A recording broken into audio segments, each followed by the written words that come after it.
Now it's time for Straight on the Point with Jesse T from some undisclosed location somewhere in the world. Now, ladies and gentlemen, here's Jesse T. Well, it's good to be back with you. The Brown Beauty is back on duty, fresh off the road today. Man, it's been a hot day here in Southern California. But a good day. Hopefully it's been a good day for you, my friends out there. We have got a great show lined up for you. Yes, it's a Thunderific Thursday. It's the Thursday of Champions. Only the minds of men in their mortal achievements, the shadow knows all. And he's showing up here. His name is Del the Shadow Man. That's what I'm going to call you. Well, I'll take that. It's all good. How you doing, Mr. Jesse T?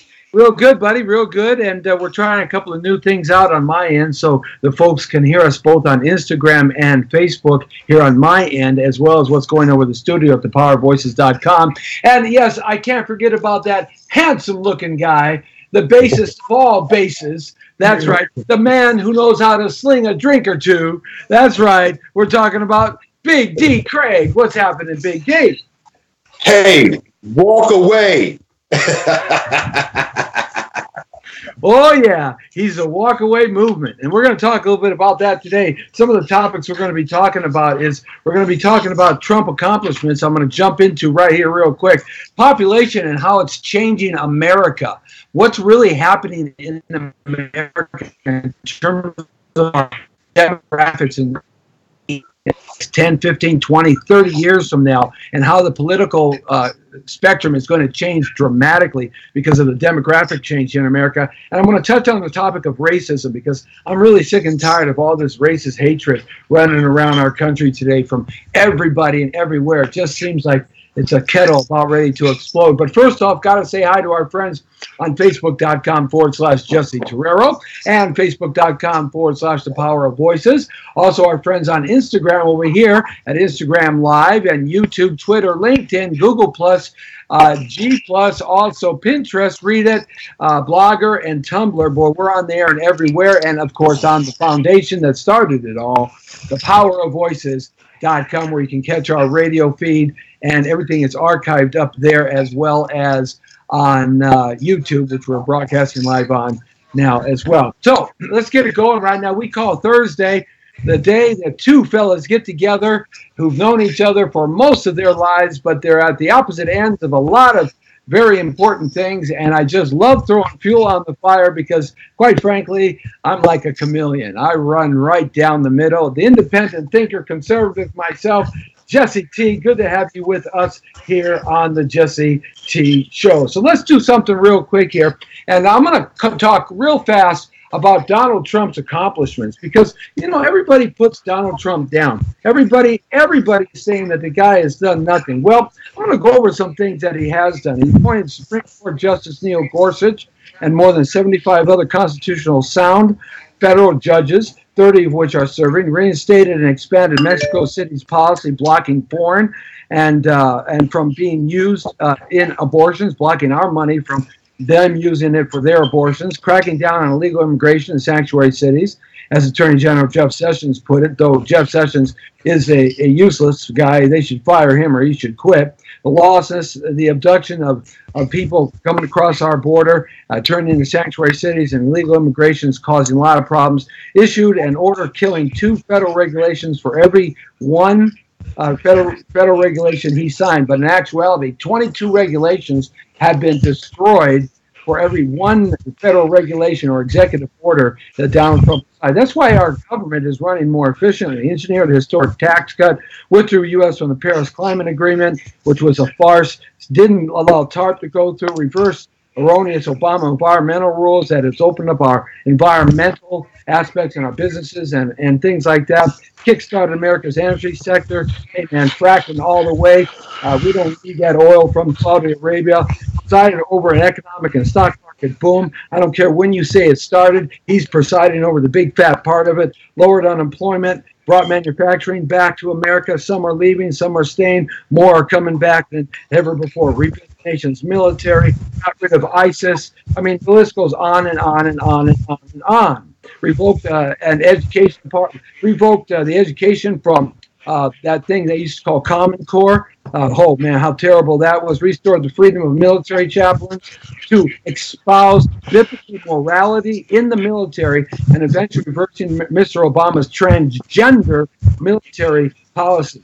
Cracked down on sex trafficking. President Trump just signed a new law, overhauled the mismanaged Veterans Administration. That happened real fast. Veterans are getting better health services. It's got to improve some more. It's got to get more efficient, but at least he did something. Replaced Obamacare incrementally. He's chopping it up like a big tree. Hey, you eat an elephant one bite at a time. Imposed sanctions on Venezuela, socialist dictatorship. They're about ready to fall. Recognized Jerusalem, worked in Central America, and the list goes on against MS-13, and the list has gone on and on and on and on and on, and that's just there. I could talk about so many things that he has done straight. I mean, manufacturing created more jobs. Yes, Obama was creating jobs, but Donald Trump has made that explode on the scene because of his less bureaucracy, and the list goes on. GDP growth. I mean, you can't deny these facts. All you got to do is go on any Google search and you'll pick them up. So why does the world of America hate Donald Trump so much? Is it fake or is it made up, or should they be hating this guy? It's open to you, fellas. Dell, what do you think? I'm going to defer to Dominic, please. I'll tell you what I think. I think that the media is largely responsible for the tarnishing of the image of this president. Bullshit. I think specifically MSNBC, some people call it PMSNBC, and Rachel Maddow, but others, CNN, a lot of the mainstream media continues to hit this narrative that Trump is a racist, that he's a homophobe, that he goes around grabbing women by their, whatever. They're constantly being bombarded. They're being beaten over the head with people who are telling them that this man is not fit to do the job. Okay, and it's ridiculous because wait a minute. This is the man you need to do the job. You need somebody who's not scared to get their hands dirty, and that's why he's winning. I mean, the guy has done so much in the first 500 days of his presidency. The list is so huge. In June of 2018, the labor force grew by 601,000 people. Workers as the labor force participation rate has increased. Now, no, Obama was doing that the last few years. His stuff was kicking in, but it was kicking in real slow. So you got to pay. You got to say what happened was right. But he has grown exponentially under Donald Trump. So, Dell, what do you say about this? My dad is a very, very wise man, and he taught me a lot of stuff when I was a kid, as Dominic will probably tell you, because he was right there as well. And one of the things he told me is, son, never confuse activity with achievement. And everything that you just said here, I'm sorry. I don't understand that. Activity. Well, I'm about to explain it. All right, explain that to me. I'm about to explain it to you. Everything that you just listed there is bullshit. It's facts. It's coming straight off factual documents. Excuse me. Except for the economy. None of that other crap matters. There's an ideology that one side is going to like more than the other side. So you can throw all that crap out because, like you say, the Neil Gorsuch thing. Really? Did we really think that a Republican president was going to pick a Democratic judge for that? I mean, are you for real? When you look at let's just stick with the judges for a second, because before I go to the economy, he has appointed 87 federal judges. These guys are judges for life. These are the last stop if you have a case in front of the U.S. government before you get to the Supreme Court. So pretty much what they say kind of goes. Out of the 87 people that he's appointed there, 85 of them are white men that look exactly like Jesse.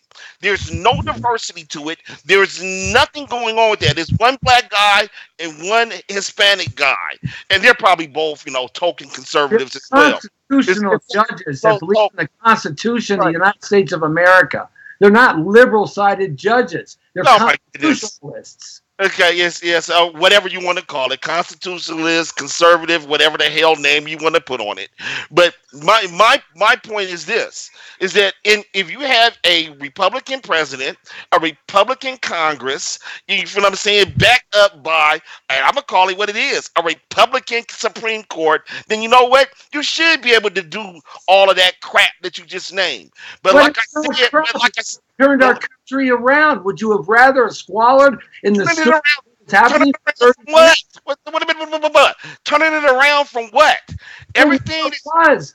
Look at man, we had very small. I go outside every day, and I never ever have seen the zombie Walking Dead that you guys are talking about here. I've never seen it. And when it happens, please let me know. I tell you what, I see it every time I go outside. You still got your brain. I see they didn't eat your brain. So you're saying of 1.7 million jobs and cutting the unemployment is not a good thing? I mean, come on. Of course it's a good thing, but he takes credit. Your pocket, you can take care of your family. He takes credit for something he hasn't done. My point is this. 2 years as the president now. You heard it first. Something he hasn't done doesn't work anymore, Del. That stuff doesn't work anymore. He's 500 days into his presidency now. Okay. You're going to hear it here first, because I want to say it here first, and in a year from now, I want to see the look on both of y'all. Yeah, it's always a year from now. I want to see the look on your faces, because that's when his policies are Area 51 and these little green reptilian aliens are going to come out of Area 47, which actually talking about the economy. I'm talking about the economy. And they're going to walk around, and I'm going to call them the illegal aliens because they don't have the economy. I'm talking about the economy here, because really, to me, the only thing that matters is what you do with the economy. Everything else is a trickle down. You're telling me that all these statistics are some little geeky-eyed freak sitting in the back of the White House making this stuff up and pumping it out when over 500 companies have announced bonuses, wages increase, and new investments. When $1.5 trillion in tax cuts to individuals, which he's trying to get that to be mandatory and forever, and the Congress he's going to have to fight the left on that. $3.2 trillion in gross tax cuts. This is not a good thing. He's not fighting the left. He controls every aspect of government. What are you talking about? You can call it whatever you want to call it in 2018. I've seen this show before. It's not a good thing. I don't know about you. I've seen this show before. You haven't seen this show before. Of course we have. 40 years, nobody has done it. Of course we have. And I can go down the list. Bush was the most horrible president, Bush 1 and 2 that you could have ever imagined. They were just evil, evil, evil people. One of the most evil, corrupt, awful families. I'm talking about the economy. Clinton, what? He lived on the laurels of Reagan. And down there, man. So what president? And Obama, he destroyed so much. He bent over for everybody. This is why we have to fight for our trade. He did. We needed a leader. We got a referee. That was Barack Obama. Furthermore, what Jesse has not mentioned about Trump, Jesse didn't bring up the foreign policy. Okay, I mean, he's meeting with Putin.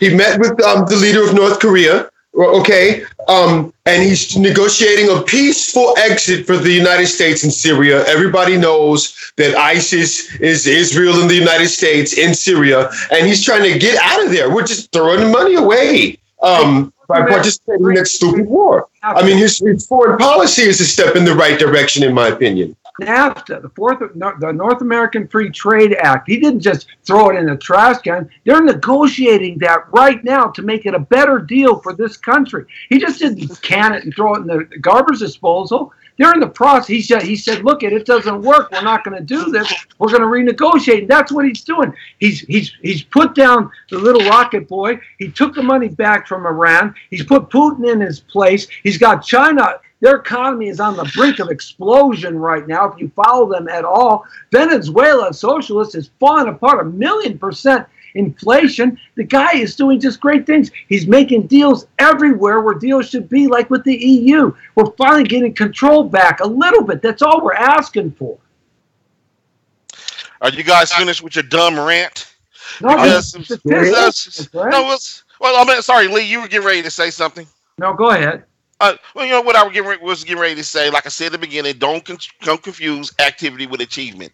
The definition of insanity is doing the same thing over and over again and expecting a different result.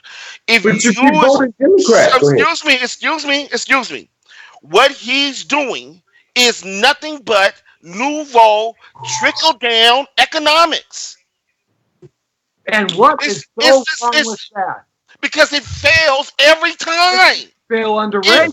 Of course it did.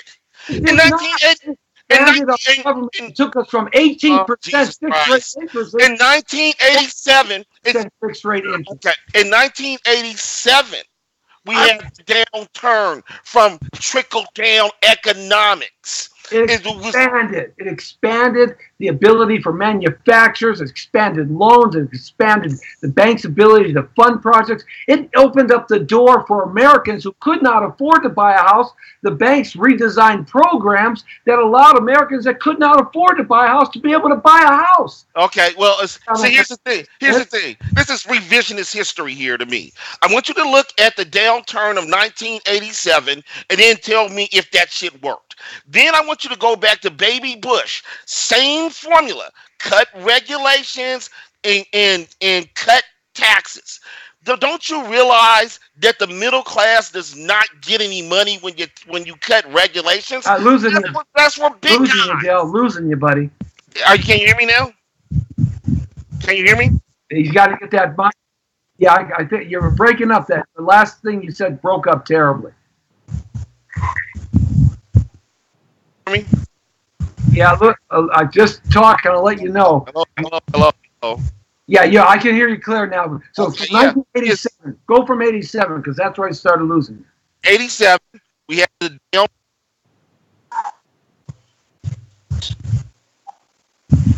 Yeah, apparently we're having a little bit of a problem with Dell's microphone. So he's going to go ahead and work that out, and then he's going to rejoin the conversation. You don't have to get rid of me, guys. Can you hear me now? Never get your shadow, buddy. Never. Yeah, I'm not going nowhere. You're going to get rid of me. I'm going to be with you when you're 8 years old. Here's the thing. This is classic bust and boom economy. Barack talked about this. You're looking at the good times right now, but when it catches up with you, now you're going to have that stupid look on your face. Is all these tax cuts that we gave $1.5 trillion, the majority of these companies are doing nothing but stock buybacks. It hasn't increased wages. It has not. It gave more jobs, but the reality of it is they're low-paying jobs. What we should be trying to accomplish is wage equality, wealth equality. Because once the downturn comes again, we're going to be right back in the same situation that we were in 2009. Bust and boom economies don't work. It was created by Ronald Reagan, also called voodoo economics. We have never tried that silliness before. How many times are we going to do this before we realize that it's a stupid philosophy? Well, I got to tell you, voodoo economics, you might want to call it, but I got to tell you, everybody that I know between time Ronald Reagan came on board in 1980 to the time he left, and then when Bush won, started screwing everything up. And then he didn't screw it up. He inherited his crap. He inherited his crap. But I mean, I remember this. What he did, he screwed a lot of things up. He wanted to raise taxes and the whole lot. He had to raise taxes from the economics. Great. the economy boomed and people bought houses and people bought cars and people put their kids through school and people saved money and people were working. The problem, the way I see it, between then and now is that we've allowed the world to take advantage of us for the last 4 presidents. We've allowed the world to take advantage of us. We're going to see about your theory about this dumb tariff. And we're taking it back. Renegotiating but it has to be global deals. We're going to see about your theory on that real quick. We're going to see about your theory on that real quick. It's an outdated theory. The last time that we tried to do it, it was in the 1920s. That's what started the Great Depression. So if you want to look at it now, this economy now is actually still Barack Obama's. That's what it is. It's 90% Barack Obama's, and he threw a little fuel on the fire to pump it up. But if you look in the numbers, wait a minute, if you look at every growth number outside of maybe GDP in 2016, and then look at 2017 for Donald Trump, even if you want to give him credit for 2017, which you should not, 2017, the numbers are exactly the same. Actually, Barack's numbers are better. Better job growth, better GDP. Go look them up. Well, I got to tell you, man, you're wrong.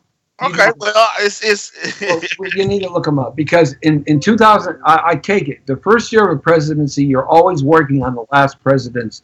The last year of the president's budget. Because his plan is still in effect. Of course. That first year. Right. It's the second year of Donald Trump, which is this year. This year, 2018. It has exploded this year. It's not exploded. What is stop? It has not exploded. Wait, show me where it's exploded. Stop. Unemployment has gone down. It's going down 1%. It's going down 1% from last year to this year. You fail to recognize the fact that it's his presidency. You fail to recognize you're living in the past with Obama. I know how to count, and I know how to judge what an economy is. You just admitted it right now. I'm glad that you did. I mean, at least you're honest with it. The 2017 year is Barack Obama's economy. So if any credit that you want to give to that economy, then give it to it. Now, I'm going to say this. We got to get that microphone fixed. Because he did juice it. He did. I think I'm going to have to buy him a new headset microphone. Maybe so. Can you hear me? Can you hear me? Yeah, I can hear you. Okay. So, 2017. We're not through 2018 yet, so stop judging it. He had one quarter, 2.2 GDP. Then he had the second quarter, 4.1 GDP. 4.1 is very good. Obama hit that mark 5 times. So, look, man, the guy has done great with national security, immigration, foreign policy, cut regulations. He's so right in California, how California and Governor Brown has mismanaged. We have these huge fires. There's millions of cubic feet of timber laying on the ground that can be used. Here in California, the forest is so back, so he's cut this kind of stuff so that the lumber companies can go in there and start cleaning this stuff up. We're back to constitutional ideology, which that's what America was based on. Energy and environment is kicking butt. Healthcare is starting to turn around. No, it's not. No, it's not. Yeah, it is. No, it's not. Gone down. You can pick your doctor. That lie of Obamacare. It's not. Absolute lie. Absolute lie. Okay, here's the thing. Let's just take the healthcare thing because that's another dumb ass myth. Is the points on Obamacare, the biggest one for all of us is what two have Obamacare in California. No, we already had our own system. We just expanded it through ACA. But the thing is that the most important thing there was eliminating the pre-existing conditions. That was the biggest thing. It costs you a ton more money because it goes up in the second year, and many people their costs for their health. So Mr. Jesse T, because I want to get you on record here. Are you for insurance companies denying healthcare insurance or making making crazy premiums because of somebody has a pre-existing condition. Here's the problem. That's a loaded question because it's not. No, it's not. No, here's the backside to that. In the system that there was, the insurance companies could do that because they could not go out of the states. They had to stay in the state that they were providing their insurance. But when you allow people to be able to go out of state and have open competition and capitalism and a free market in finding the quality insurance, you have insurance packs that come together that lower the cost, that negotiate with the insurance companies because they want 10,000 people. No, that's bullshit. And that's bullshit. The law itself before the ACA said that insurance companies can deny you, put you on lifetime limits, or make this crazy amount of premium if you had a pre-existing condition. After the ACA, it made insurance companies. Look, there are things of Obamacare. There are things of Obamacare that are okay, but most of it is not. The pre-existing thing, I can acquiesce and say yes, but what's being created now is the pre-existing thing is being covered because the insurance companies now. It's not. The president just signed. The president just signed a proclamation or whatever the hell it was. I don't even know if it's the law that gives these insurance companies the right to sell junk insurance again. The same thing that we was getting away from before the ACA. And you don't buy junk insurance, buddy. You buy the insurance, and it's cheaper than Obamacare. Because junk insurance, because it doesn't cover anything. It doesn't cover anything. Yes, it does. It does. All right. See, here's the thing. This is you don't want to act like this is a philosophically different approach to it. But I'm just going to say it, is that I believe that no American should lose everything that they have, bankrupt-wise, sell their house, whatever the case may be, because they get sick. When you allow companies like the healthcare companies, like the pharmaceuticals, to play with people's health, then you are playing a bad damn game. And the reality is that the ACA, the market approach, is a capitalist system. It is based on capitalism. It's based on a Republican program. They, instead of screaming at Barack Obama and his evilness with trying to force them to do the right thing, how dare he force the insurance companies to do the right thing, then maybe you should be screaming at the insurance companies that you are trying to protect. Well, I will tell you, I don't like Anyway, man, the next topic, man. We'll be here all day on that one. Hey, D. Craig, give me some words on this. Well, I got to say that Barack Obama is no longer in office, but we still have the liberal Democrats. We still have a lot of liberals, and we got a lot of policies. We got gay rights, trumping religious freedom. Trump is trying to do something about that.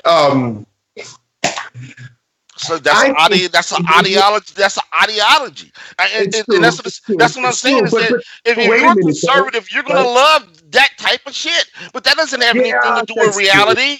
That's called identity politics, and so what you guys seem to hate all the time. You, the first ones bringing it up. Well, I was going to bring up that the Democrats are just such a major turnoff right now. They're just such a major turnoff. There's no policy coming from these people. It's all, we hate Trump. We hate Trump 24 hours a day. We hate Trump. They don't even need a reason to hate Trump. All sorts of craziness. This Omarosa chick is writing a book, claiming that she has a tape that said the N-word. Right? I mean, in my opinion, it's a smear campaign, and it's been going on since before he got elected. And you guys, his whole presidency to smear the guy. It couldn't be because he's incompetent.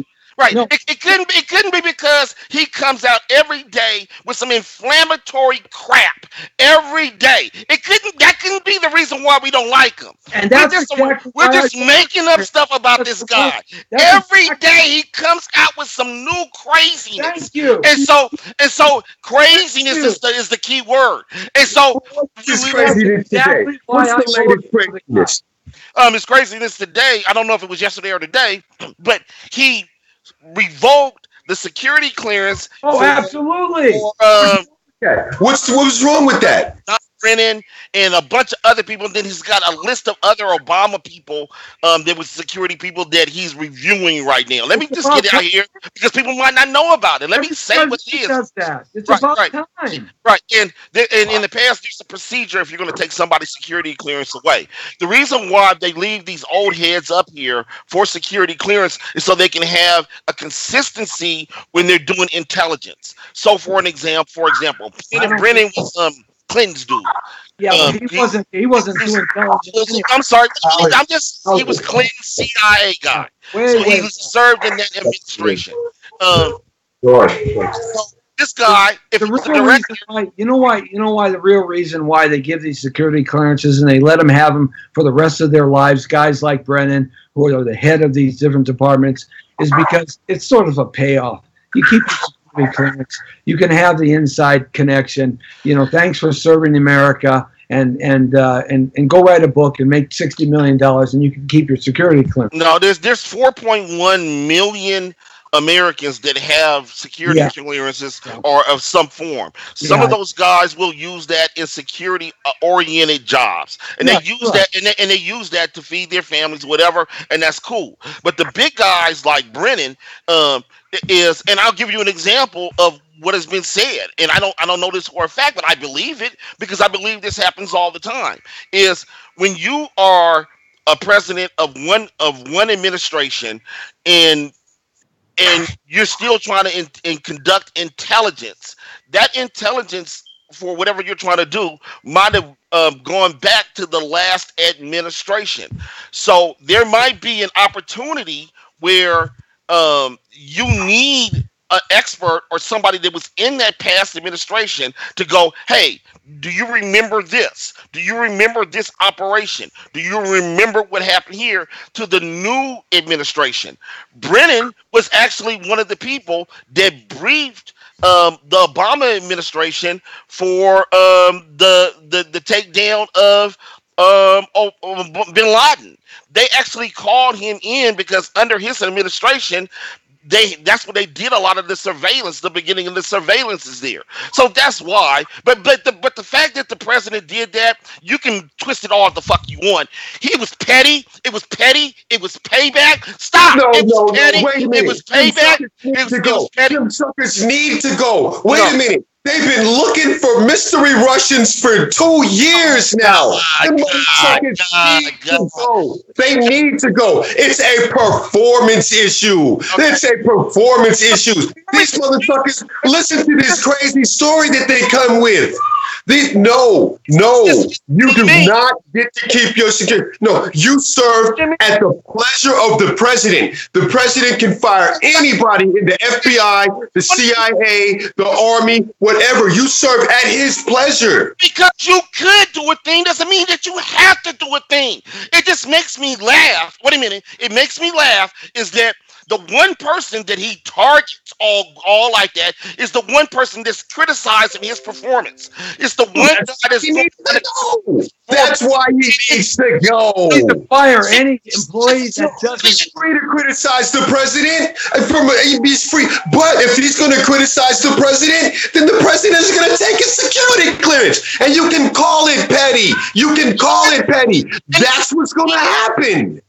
Because now what you have to show. If Obama did stuff like that, we could have had some of that hope and change.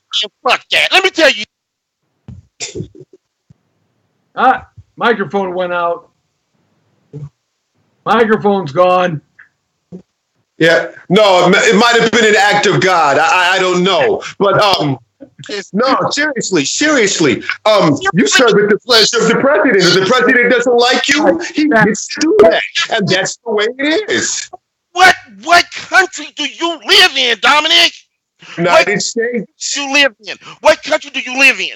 So you criticize your president for whatever he's done, and then he takes his authority to punish you personally because you said something personal about him. He's not taking the security. No. Go to work and talk mess about your boss and see if there are not repercussions. Go to work and talk mess about your boss and see if there are not repercussions. Those people, they're free to talk all they want about Donald Trump, but they're not free to keep their jobs or whatever after the fact. Brennan has been saying inflammatory things. Brennan has been saying inflammatory things for a long time. That's right. So what? So what? He let him slide, and he pulled the plug on him. It's that simple. So what? So what? So because he's in a unique position to say... They don't need him anymore. Oh, Jesus Christ. Next topic. I mean, He can't fire nobody. You knew he was going to fire people. He said he was going to go in there and get rid of people. He said he was going to drain the swamp. These people have been looking for mystery Russians for 2 years. It's time for them to get lost. Tell you what. You don't realize how silly you guys sound right now. I voted for him because I don't realize how silly you sound right now. I want to turn it upside down. You don't realize how silly you are right now. All right, so let's go on to this, and it really is. You know, it seems to me that the fake news media or Main Street media or the regular media, the networks, the big cable outlets, the big newspapers across the country and magazines, so they're going out of business very, very fast. No, they're not. They are too. They're not. Ad dollars being Here's the thing. They were before, but thanks to President Trump, they ain't going out of business now. They're not selling ad dollars. That's one area that he has increased jobs. Ad dollars, Del. They're not selling in newspapers across the nation. This is why you have them being gobbled up by a very few selected corporations or buying all of the remnants of these great newspapers that were independent. But nevertheless, you have this media that seems to consistently want to create hatred and racism. Forget about the presidency, just between Americans. It seems they found a niche that the Democrats, the Republicans, the independents, the religious factions, whatever your religion is, how you look, how you act, what your education is, they seem to be always looking for that moment where people can be angry at each other and they can incite more anger and more hate. Now, why is that happening all of a sudden in the last 25 years? Why has it been brewing to this point now, 30 years, where we're seeing things done on the street that we never saw before? Sure you have. Don't accept sure you have. Everybody has a cell phone. Why is it? Why is it that we are seeing this now? The hatred amongst people. Sure, I believe the media is largely responsible for this. Oh, because they report what's happening. No, there's more, right? Okay, like you get these other things. Antifa, for example, hijacking peaceful demonstrations. Somebody posted on one of my pages that there were eyewitnesses who saw Antifa and the Nazis get off of the same bus and then go walk into the demonstration, the otherwise peaceful demonstration, and go in and make it into a scene of violence. And Antifa does this. What I'm trying to say is somebody's paying these people to go around and behave like domestic terrorists. This mess gets on the news, and this further divides us, further prevents us from talking about whatever it is that we are supposed to be talking about. And I agree with Jesse that somebody is injecting all this separatism and all this hate. And I do believe that a lot of it is coming from the Democrats. I believe it. And you want to see how the Democrats hate you? Walk away. walk away and see the messages that they leave, right? Oh my goodness, man. And look at the violence. Look at the attacks. Like, I posted some of them. Antifa sucker punching an old man and like just violence, man. And it's coming from the liberals. I mean, I would have never thought it, but yeah, the liberals are violent now. Let me read you something, Dale, and I want you to respond to that, okay? And this may add some fuel to your fire in terms of the response. This was out of the newspaper recently, editorial that was written about a year ago, August 18th, out of the Washington Examiner, okay? And that's a long-standing paper, been around for a long time. And Jennifer Kearns wrote this. It's a short little something, but I just wanted to read this. Before Charlottesville, of course, Charlottesville is when that terrible thing happened. Democrats voted for racist policies for more than 100 years. Now, in her research, this is what she writes. In the aftermath of Charlottesville, an awful lot of awful things have been said about Republicans and race relations. However, the left's accusations of racism could be further from the truth that has played out in the halls of Congress over the last 150 years. It's shocking that as statues come down and historical racism is being bandied about, no one has mentioned the Democrats' utterly shameful treatment of African Americans throughout history. Over the last 100 years, Republicans have stood up for African Americans, while Democrats not only stood on the sidelines, but in fact served as obstructionists to civil liberties. Here are 12 examples that she states. Democrats voted to keep African Americans in slavery, opposing the 13th Amendment, which officially freed the slaves. Republicans passed the 14th Amendment, which granted slaves U.S. citizenship. Democrats didn't vote for it. They voted against it. Republicans also passed the 15th Amendment, which gave slaves the right to vote. Not a single one of the 56 Democrats in Congress at the time voted for it. Furthermore, Republicans passed all the civil rights laws of the 1860s, including the Civil Rights Act of 1866 and the Reconstruction Act of 1867 after the Civil War. The Republican Party itself was founded as the Anti-Slavery Party in 1854, and the party subsequently gave President Lincoln and ultimately the Emancipation Proclamation.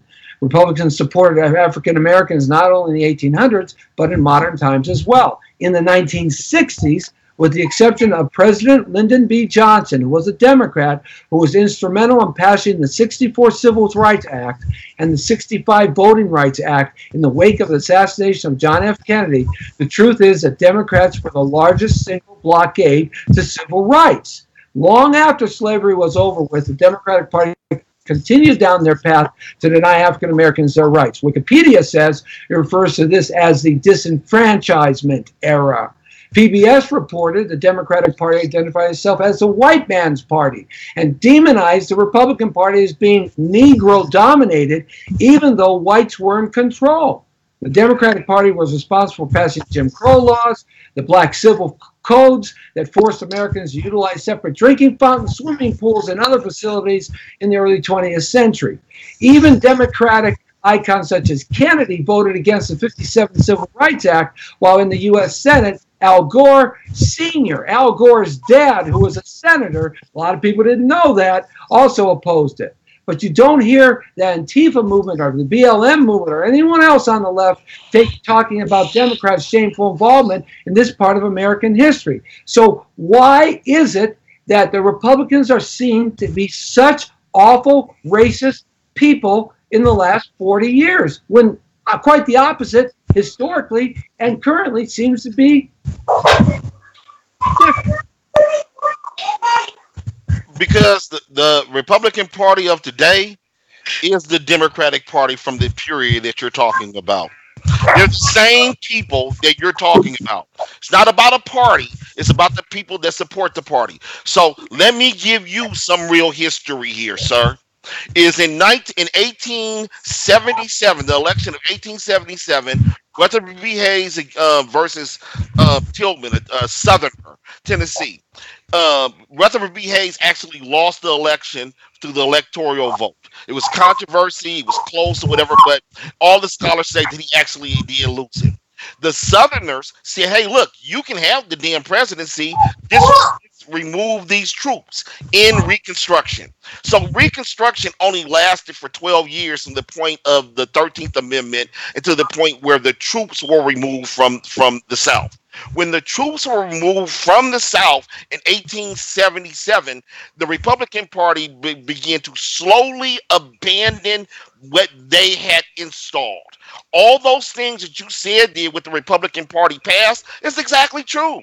Back then, they were the good guys. Back then, the Democrats were the bad guys. And every black American voted from that time, from Lincoln all the way up to Herbert Hoover in 1928, solidly 80%, those who could vote in the North, for Republicans. They were our friends. They were the ones who played the right game, especially in northern cities. Because in the North, you were actually able to vote because they enforced those laws. But those segregated cities that the Republicans ran, they actively courted black votes. They courted them and they delivered on what they did.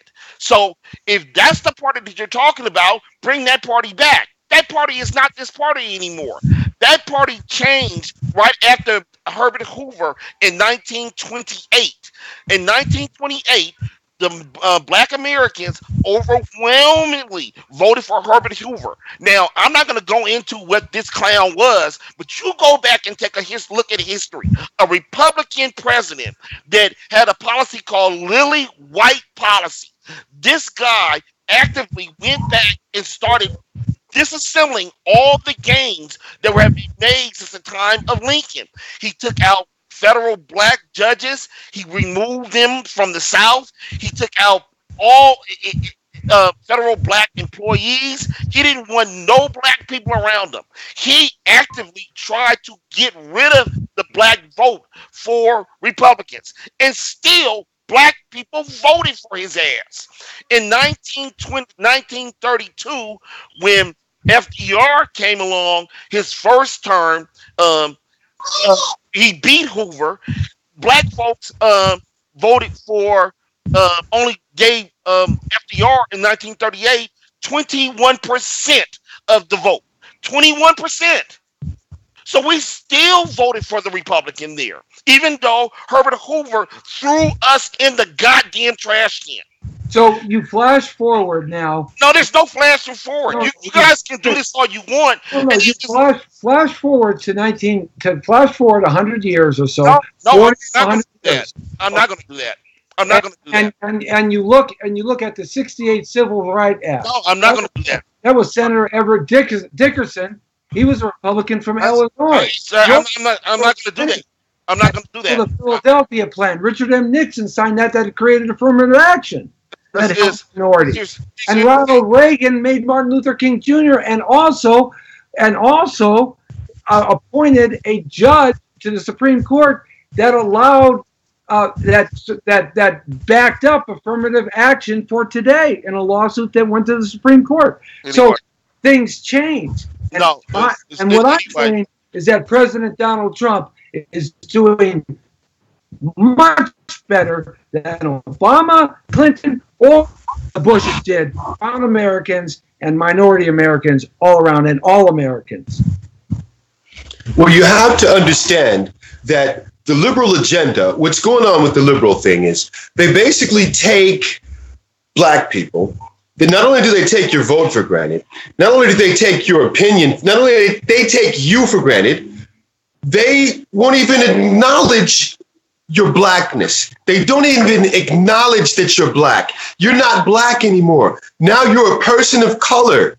You're a person of color. So all of you people of color, go over there and you can work out your problems together. But what this does is it allows the liberal Democrats to never address any issues that directly affect the Black community. And don't say it would be racist, because they have all kind of policies for gay people, transgender bathrooms, and they want to let transgender people serve in the military. And no, wait a minute. And let me get on that for a minute. All right. Transgenderism is not being gay. It's a mental illness. It's literally a mental illness called gender dysphoria. These people need help. Their suicide rate is like 50% of them are suicidal. Okay.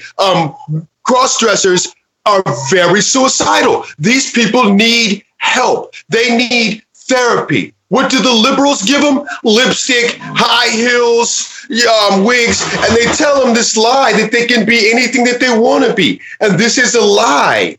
And this is what the Democrats, this is what the liberals have become. So they don't reflect my values, and I won't vote for them. This is where I'm seeing the hatred coming from. It's this separation that the media divides these types of topics and exacerbates the concerns that people have, and just isolates and throws fuel on the fact, and we have more hatred now than ever before. And also, people don't read anymore. People don't investigate anymore. People believe everything they see on Instagram and Facebook and Twitter, and most of that, probably 75% of it, is just all silliness. It's hard to figure out what's true and what's not true. And that's absolutely right. Hey, guys, it's been a great show today, man. We didn't get everything covered, but we covered a lot. And once again, another great show. As we finish up here on the Jesse T Show, every Thursday from 5 to 6, we're doing it right here. It's called The Real Story. Hey, give me the last word, Del and Dominic. Del, give me the last word. What you got to say? Kendall Investor, Yahoo.com, everywhere. Hey, Big D Craig. Dominique Dejean Craig on Facebook. Follow me and walk away. There you go, guys. The Jesse T Show right here on Facebook.com/Jesse T. Also, look for it on the Power of Voices and the YouTube channel, Jesse Terrero. It's podcasting up right now. Love to see your comments. Share it out. Let us know what you're thinking about. We'll start airing some of these comments next week. And as we continue on with the dialogue from just some regular guys talking the fun. It's the Jesse T Show. I'll see you guys. The Brown Beauty's off duty. See ya! Okay. Okay, that was pretty good. I gotta give All right, you guys, I'm gonna have to go get with these kids. I'll see you next week. All right, guys. Hey, Del, I'm going to give you a call, Del. Yeah, I got some questions. Actually, I'm almost done with your paperwork. The only thing that I need is the start date of your corporation. Okay, let me pull that up right now, and I'll get right back to you. I'll call you. Okay. Okay, bye.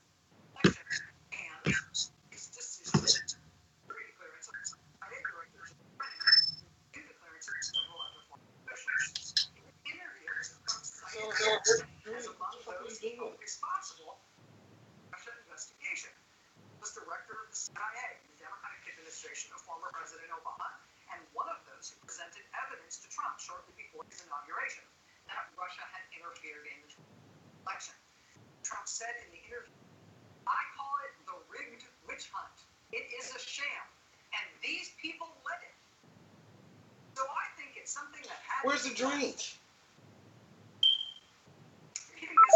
Wall Street Journal, I feel like Michael Shea, right? Okay, so we got it, right? This is all over here, right? No, nothing matters anymore.